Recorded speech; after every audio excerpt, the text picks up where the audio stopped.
నమస్తే, this is Anusha Komal. So ఇవాళ మన guest maxillo facial surgeon and life coach doctor Harish Teneti గారు. వారితో మాట్లాడదాం.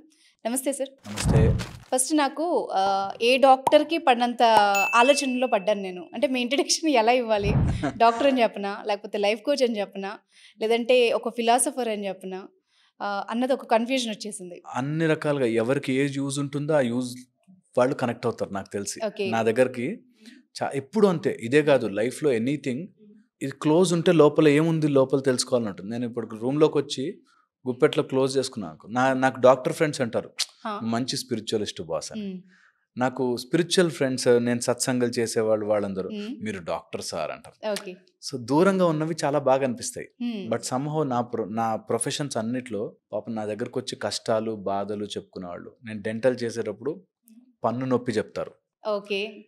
స్పిరిచువల్ సైడ్కి వస్తున్నప్పుడు ఎమోషనల్ నొప్పి చెప్తారు. సో నేను అందుకే బాగా ఈ ఫీల్డ్లో ఉన్నాను కదా, ఎంతమంది నొప్పి చూస్తానో నాకు తెలుసా బాధ. సో అందుకని నన్ను ఎట్లా పరిచయం చేసిన అటు డాక్టర్ అన్నా స్పిరిచువల్ స్పీకర్ అన్నా, మెయిన్ థింగ్ ఏంటంటే ప్రజలు బాధపడుతుంటారు చాలామంది. వాళ్ళకి ఏమాత్రం సాయం చేయగలిగిన, నా మాట ఎవరికైనా రిలీఫ్ ఉపశమనం ఇవ్వగలిగిన, I will be happy. Okay. అయితే నాకు ఎక్కువగా మీ వీడియోస్ అన్నీ చూసినప్పుడు, అంటే మీ గురించి తెలుసుకుంటున్నప్పుడు కొంచెం అమేజింగ్గా అనిపించింది. అంటే స్పిరిచువాలిటీ, సైన్స్ ఈ రెండింటిని మిక్స్ చేస్తూ, అంటే దాని ప్రాముఖ్యతను చెప్తూ మీరు ట్రీట్ చేసే విధానం నచ్చింది నాకు. సో ఎందుకు ఆ లైన్ ఎంచుకున్నారు? యూజువల్గా డాక్టర్ అంటే సైన్స్ సబ్జెక్ట్ ఇలా వెళ్ళకుండా ఎందుకు విజ్ఞానం లేకపోతే స్పిరిచువాలిటీ ఇలా ఎందుకు? నేను ఎప్పుడు నమ్ముతాయి మాట, ఈ రెండు సపరేట్ కాదు. చాలామంది ఈ గొడవ పెట్టడానికి సపరేట్ చేశారు. నేను ఎంత స్ట్రాంగ్గా బిలీవ్ చేస్తానంటే, అత్తా కోడలు ఎప్పుడు వేరు కాదు. కానీ కొంతమంది అత్తా కోడళ్ళు గొడవ పడ్డం వల్ల అత్తా కోడలు అని ఎలా అయితే చూపించారో, అలాగా సైన్స్ స్పిరిచువాలిటీ ఎప్పుడు వేరు కాదు. Spirituality is a constructed science. మనకి గడపలకి పసుపు పెట్టాలి, పసుపే ఎందుకు పెట్టాలి బాస్, నేను కుంకుమ రాసేవాడిని కదా అని డౌట్ రాకుండా మనకు అంత స్టాండర్డైజ్ చేశారు. అవును.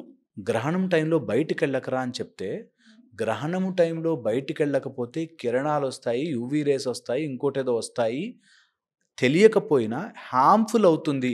ఇది నేను ఎల్కేజీ పిల్లవాడికి కూర్చోబెట్టి ఎక్స్ప్లెయిన్ చేసి, ఈ కిరణము ఈ యూవీ రేసు ఇలా చేస్తుంది, నీకు ప్రెగ్నెన్సీలో ఉన్నప్పుడు నీకు క్లెఫ్ట్ ప్యాలెట్ క్లెఫ్ట్ లిప్ వచ్చే ఛాన్స్ ఉంటుంది అని అందరికీ ఎక్స్ప్లెయిన్ చేసే మీడియా అప్పుడు లేక చేయొద్దు అని చెప్పారు.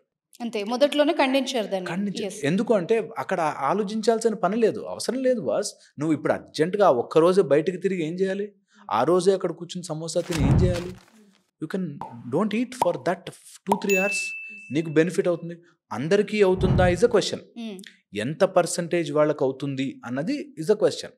సో ఎప్పుడు కూడా సైన్స్ ఏం చేస్తుందంటే, యు ఆర్ మేనేజింగ్ గ్రూప్ని, ఒక చిన్న శాంపుల్ తీసుకుని వీళ్ళ మీద ట్యాబ్లెట్ ట్రై చేసి అది పబ్లిక్లోకి తీసుకొస్తుంది. స్పిరిచువాలిటీ ఏం చేస్తుందంటే ఇండివిజువలైజ్ చేస్తుంది. నాకు దేవుడు ఒకలా సాక్షాత్కరించింది, వేరే వాడికి అవ్వదు. మీరు గమనించి చూడండి, భక్త ప్రహ్లాదుడికి ఒకలాగా, కన్నప్పకి ఒకలాగా, లేకపోతే అన్నమాచార్యుడికి ఒకలాగా, ఏ భక్తి ఇంకో భక్తిలో ఉండదు. చూడండి, చెక్ చేయండి. కరెక్టే. ఏ భక్తి ఇంకో భక్తిలో ఉండదు. ఎందుకంటే స్పిరిచువాలిటీ ఈజ్ అబ్సల్యూట్ స్పిరిచువాలిటీ. నీ ఒక్కడికే తెలిసేది. నీకు ఎన్ని పద్ధతులు చెప్పినా వెళ్ళాల్సింది నువ్వే. నేను ఎక్స్ప్లెయిన్ చేశాను అనుకోండి, ఇప్పుడు ఒకటి ఉంటుందండి తెల్లగా, అది నోట్లో పెడితే భలే ఉంటుందండి అనడం కన్నా ఒక్కసారి షుగర్ మీ నోట్లో వేస్తే తెలుస్తుంది, తీపిగా ఉంటుందిరా అని. సో మనము ఎంత దేవుడి గురించో ఎంత స్పిరిచువాలిటీ గురించి ఎక్స్ప్లెయిన్ చేసినా అది అనుభవించిన వాడికి తెలుస్తుంది. సో ఆల్వేస్ సైన్స్లో ఎవిడెన్స్. నువ్వు ఇది చెప్పావంటే ఏంటి ప్రూఫ్? అవును, ఈ science. Okay, in spirituality experience.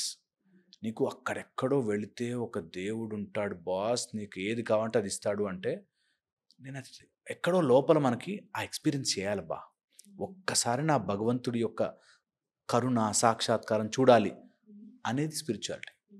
So నేను ఎంత చెప్పినా సరే లోపల ఎక్స్పీరియన్స్ చేయందే ఇంకా మనకు ఆ స్పిరిచువాలిటీ డౌట్గానే ఉంటుంది. సైన్స్లో ఎవిడెన్స్ ఉంటుంది, గో ఇంతమందికి హీల్ అయింది, బీపీ ట్యాబ్లెట్ వేసుకుంటే ఇంతమందికి బీపీ తగ్గింది, వేసుకో. ఓకే, సో అందుకని రెండింటిని కలుపుకుని తీసుకెళ్ళి, ఇప్పుడు నేను వర్క్ చేస్తున్నది సూర్యకిరణాల మీద, సౌర మార్గం మీద, సూర్య ఉపాసన మీద, how sun rays can be అంటే హ్యూమన్స్కి ఉపయోగపడేటట్టుగా ఎలా చేయొచ్చు అన్నది సైంటిఫిక్గా ఎందుకు మనం ఎస్టాబ్లిష్ చేయలేకపోతున్నామంటే అంత లిటరేచర్ తీసుకునే ఆర్ మనకుండే ఇంతకు ముందు వాటి మీద చేసిన సూర్య సిద్ధాంతం ఒక్క పుస్తకం, ఇంత పుస్తకం చదివితే పిచ్చకపోతుంది. మన వాళ్ళు ఇంత రీసెర్చ్ చేశారా, ఒక్కొక్క కిరణానికి పేరు పెట్టారు. యు విల్ నాట్ బిలీవ్, సూర్యుడి కిరణాలకి ఇప్పుడు మీరు చెప్తుంది అర్కశాస్త్రం గురించా? అబ్సల్యూట్లీ. సూర్య సిద్ధాంతం ఈస్ దేర్. అది అర్థం కాక అందులోంచి 2-3 లైన్లు తీసి ఇది వేస్ట్ అని పక్కన తోసేసేవాళ్ళు ఉన్నారు ఇప్పుడు. సో అందుకని నేను చెప్పేది, సైన్స్ని స్పిరిచువాలిటీని ఒకలాగా చూడడం స్టార్ట్ చేస్తేనే హ్యుమానిటీ బాగుపడుతుంది. లేకపోతే వెరక్కొట్టుకుంటూ వెళ్తాం.